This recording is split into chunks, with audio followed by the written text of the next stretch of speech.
Silakan dimulai. Bismillahirrahmanirrahim. Assalamualaikum warahmatullahi wabarakatuh. Bismillah, alhamdulillah, wassalatu wassalamu ala rasulillah wa ala alihi wa ba'du.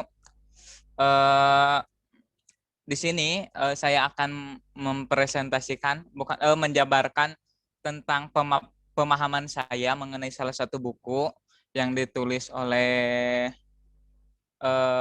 Ajumardi Ajra, Profesor Dr. Ajumardi Ajra, MA, tentang mengenai buku Renaissance Islam Asia Tenggara.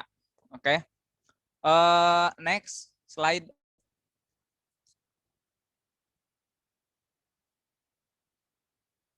Next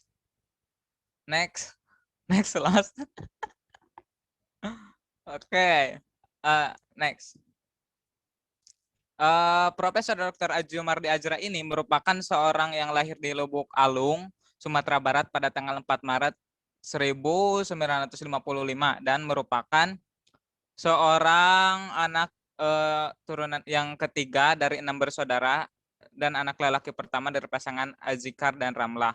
Ajumardi Ajra ini dikenal sebagai akademisi dan cendekiawan Muslim Indonesia yang produktif dan juga dia itu merupakan salah satu mahasiswa yang sangat berprestasi baik di kancah nasional ataupun internasional.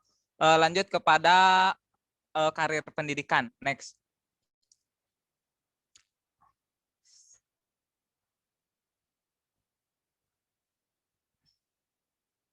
Next slide. Oke. Ajumardi Ajra ini tadinya saya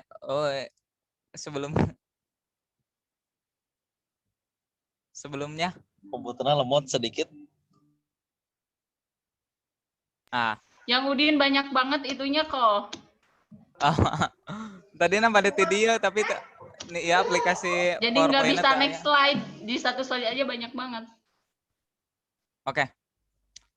Karir pendidikan dia ini tadinya saya akan memaparkan dari sekolah dasar atau ya dari pendidikan awal, tetapi dikarenakan takutnya terlalu panjang jadi saya mengambil dari ketika beliau masuk ke kalau sekarang setara dengan SMA, yaitu Sekolah Pendidikan Guru Agama Negeri PGAN Padang. Dan pada tahun 1982 masuk ke Fakultas Tarbiyah IAIN Jakarta atau sekarang UIN Syarif Hidayatullah.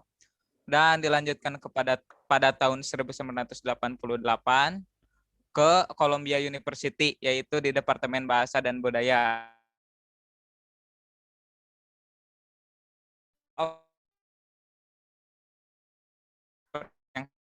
Columbia University.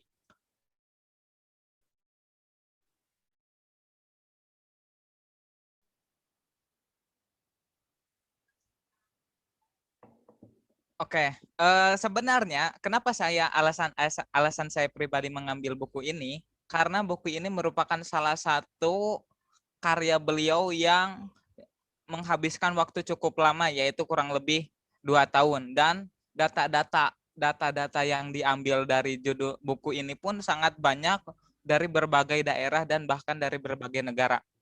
Dan buku ini pun merupakan salah satu karya beliau pada masa disertasi di Columbia University. Dan judul aslinya yaitu The Transmission of Islamic Reform to Indonesian Network of Middle Eastern and Malay Indonesian. Ulama in the 7th and 18th itu ketika beliau menulis tentang disertasi untuk mendapatkan gelar di Columbia University.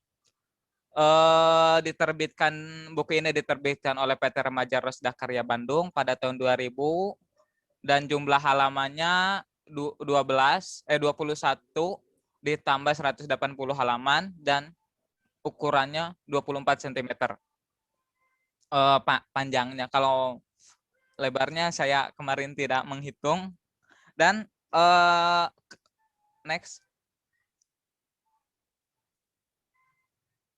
Nah, inilah cover dari buku tersebut yang dikarang oleh Profesor Dr. Ajumardi Ajra, yaitu Renaissance Islam Asia Tenggara, Sejarah dan Wacana Kekuasaan. Oke. Di buku ini, bukan di buku ini ya, yang akan saya bahas di sini yaitu pertama pengertian dari Renaissance dan juga ini ya nomornya tadi etakan letak geografis Asia Tenggara, Islamisasi Asia Tenggara, bahasa politik Asia Tenggara, tradisi politik Kesultanan Melayu, ulama Asia Tenggara, kurang G, dan Timur Tengah. Oke. Next.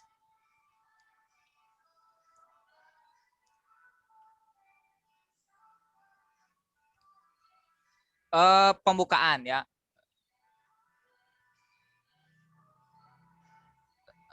Buku ini merupakan buku yang menurut saya asik loh ketika dibaca, dan juga ketika mulai membaca awal-awalnya pun yang kata pengantar oleh Taufik Ismail tadi, buku ini secara keseluruhan membahas tentang perkembangan dan kebangkitan Islam di Asia Tenggara, yaitu yang kondisi perkembangan dan juga perubahan masyarakat di Asia Tenggara itu berbeda dengan Islam yang ada di Timur Tengah, yaitu kalau di Timur Tengah kan melalui peperangan atau yang lain, sedangkan penyebaran Islam di di Nusantara ataupun di Asia Tenggara ini sangat berbeda dengan apa yang ada di daerah Nusantara ataupun Asia Tenggara. Kenapa saya menyebutkan Nusantara? Karena kan ini ditulis berdasarkan, bukan ditulis berdasarkan, tapi ditulis ketika kurun waktunya itu pada abad 16, 17, 18. Jadi menyebutnya Nusantara, tidak Asia Tenggara. Karena mereka itu menyebutkan bahwa Nusantara itu tidak secara langsung bahwa Asia Tenggara itu dulunya merupakan wilayah Nusantara, seperti itu. Next.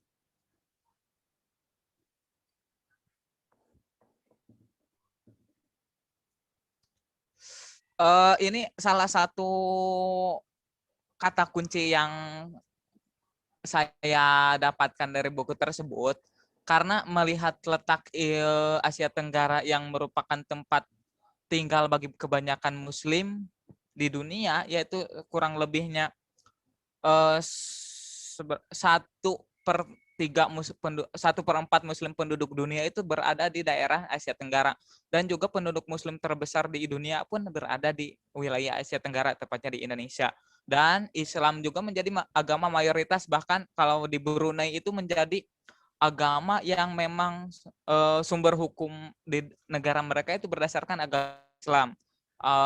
Meskipun ada juga yang menjadi minoritas seperti di Myanmar, Singapura, Filipina, Thailand, dan Vietnam.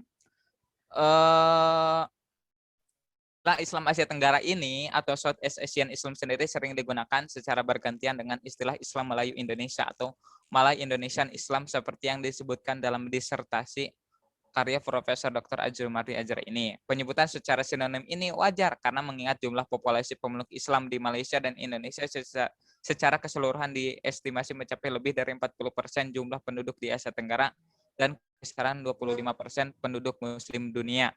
Jadi kenapa beliau menyebutkan yang Malay Indonesian Islam tadi pada disertasinya, ya karena Islam itu secara keseluruhan bukan mencakup ya, karena Islam di Indonesia dan Malaysia ini mewakili seluruh kegiatan atau adat istiadat yang ada di Asia Tenggara, baik itu kondisi kondisi politik, kondisi keagamaan, dan tata cara beribadah oleh Melayu dan Indonesia. Next.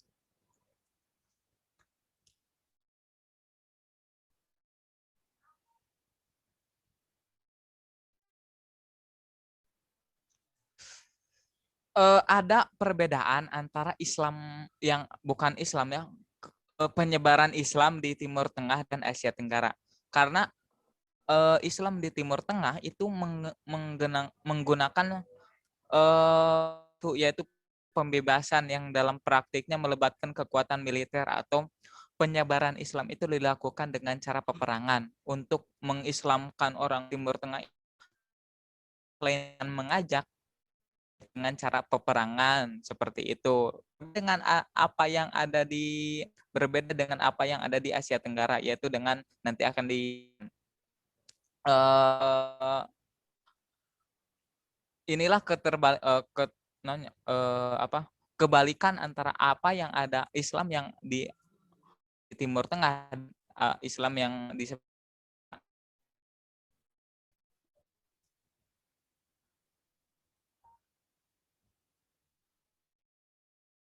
itu kepotong. Lanjut bahasan saya coba ulas mengenai buku sama pengertian yang dipaparkan oleh Profesor Dr. ini.